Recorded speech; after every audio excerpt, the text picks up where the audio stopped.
হাই friends,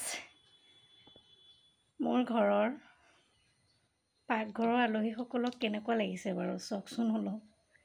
প্ৰথমতে চাওক, জিৰা গুড়া, মছলা, হালধি, নিমখ, মেথি, মিট মছলা, বাৰ মছলা, জলকীয়া গুড়া,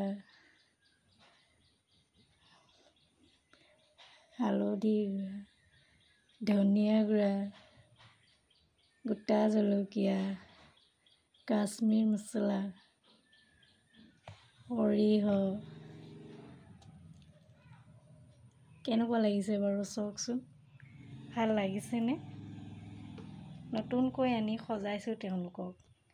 আগতে পাকেটে থাকে, কিন্তু সজাবলৈ সময় নাথাকে। বেলেগ বেলেগ টেমাবিলাকত ভৰাই থোৱা থাকে, কিমান এটা সৌন্দৰ্য নেদেখে। কিন্তু এইটো আনিবৰ পৰা মই ধুনীয়াকৈ সজাই থ'বও পাৰোঁ আৰু যিটো বস্তু লাগে সেই অনুপাতে ল'বও পাৰোঁ। কেনেকুৱা ভাল লাগিছে চাওকচোন। যদি আপোনালোকে পাৰে, আপোনালোকেও এনেকৈ সজাই থ'ব পাৰিব। ভাল লাগিলে কমেণ্ট এটা কৰিব। মই নাজানো কেনেকৈ থ'ব লাগে, তথাপিতো অকণমান থ'বলৈ চেষ্টা কৰিছোঁ। এনেকৈ পাকঘৰটো সজালে বহুত ধুনীয়াও দেখি। আৰু আমি মহিলাসকলে পাকঘৰৰ বস্তুবিলাক অতি সহজতে বিচাৰি পাওঁ, কিন্তু ঘৰৰ মুৰব্বীসকলে বা হাজবেণ্ডে বস্তুবিলাক কেতিয়াবা বনাবলৈ বিচাৰিলে মছলা টেমাটো বিচাৰি ফুৰে, বিচাৰি নাপায়। হালধি বিচাৰি ফুৰে, নাপায়। কাশ্মীৰ মছলা বিচাৰি ফুৰে, নাপায়। গোটা জলকীয়া বিচাৰি ফুৰে, নাপায়। ক'ত আছে খঙত কৰিব নিবিচাৰে।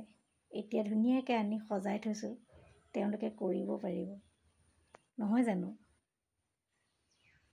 কওকচোন বাৰু, এনেকৈ সজালে কেনেকুৱা ধুনীয়া লাগে। মোৰো ভাল লাগিছে কিবা এটা। চাওকচোন বাৰু, পাকঘৰত এনেকৈ সজাই থ'লে বহুত ধুনীয়াও দেখে। মই এঘৰ মানুহৰ ঘৰত ফুৰিব গৈছিলোঁ, তেওঁলোকৰ ঘৰত দেখি পাই মোৰ ভাল লাগিল। সেয়েহে ময়ো মোৰ পাকঘৰত আনি সজাবলৈ চেষ্টা কৰিছোঁ। ভাল লগাৰ কাৰণে ভিডিঅ' বনাই ৰাখিলোঁ। ভিডিঅ'টোত বনাই ৰাখি ভাল লাগিলে। মই থাকোঁ বা নাথাকোঁ, কিন্তু এই বস্তুবিলাক থাকি যাব। সেয়েহে মই যিকোনো প্ৰকাৰে কিছুমান ভাল লগা বস্তু ভিডিঅ' আকাৰে বনাই থওঁ আৰু ইউটিউবত আপলোড কৰি দিওঁ। ভাল লাগিছেনে? ভাল লাগিলে কমেণ্ট এটা কৰিব। ধন্যবাদ।